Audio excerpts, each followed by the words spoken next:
আসসালামু আলাইকুম ওয়া রাহমাতুল্লাহ। সুধী দর্শক, দেশের প্রধান প্রধান জাতীয় দৈনিক পত্রিকার শিরোনামে স্থান করে নেওয়া গুরুত্বপূর্ণ খবরগুলো নিয়ে হাজির হলাম আপনাদের সামনে। আশা করি সাথেই থাকবেন। গুরুত্বপূর্ণ শিরোনামগুলোর মধ্যে শুরুতেই দেশীয় সংবাদে আজ যা যা থাকছে।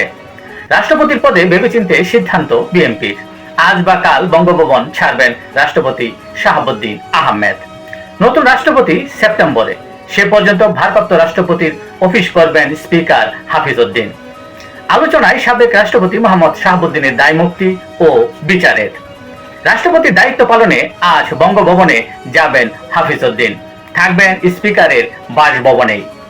সেমি কন্ট্রাক্টর শিল্প হতে পারে দেশের নতুন অর্থনৈতিক সম্ভাবনাময় খাত।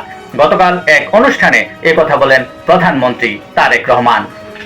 মার্কিন নতুন শুল্কেও প্রতিযোগিতায় এগিয়ে থাকার আশা বাংলাদেশের।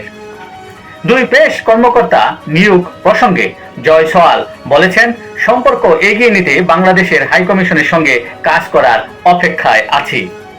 তুরস্ক সফর শেষে দেশে ফিরলেন সেনাপ্রধান ওয়াকারুজ্জামান।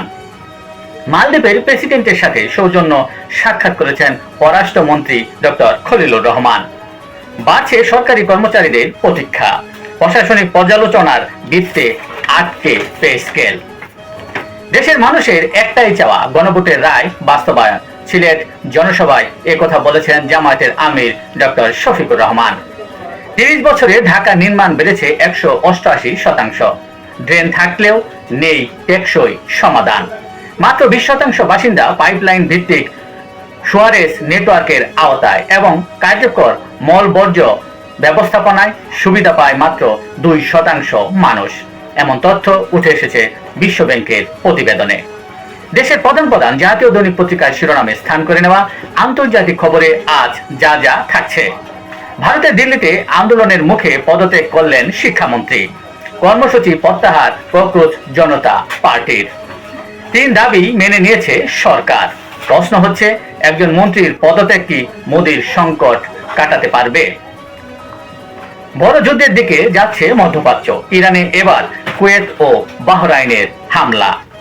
ইউক্রেনের ড্রোন প্রদর্শনীতে রাশিয়ার হামলা, নিহত 17 বছরের মধ্যে প্রথমবারের মতো সিরিয়া সফরে যাচ্ছেন জাতিসংঘ মহাসচিব।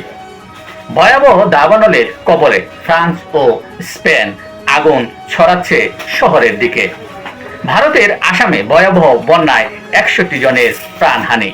এই ছিল দেশের প্রধান প্রধান জাতীয় দৈনিক পত্রিকার শিরোনামে স্থান করে নেওয়া গুরুত্বপূর্ণ খবরগুলো, জানি এতক্ষণ আপনাদের মাঝে উপস্থিত ছিলাম। আজকের মতো এখানে। সকলে ভালো থাকবেন, সুস্থ থাকবেন। আসসালামু আলাইকুম ওয়া রাহমাতুল্লাহ।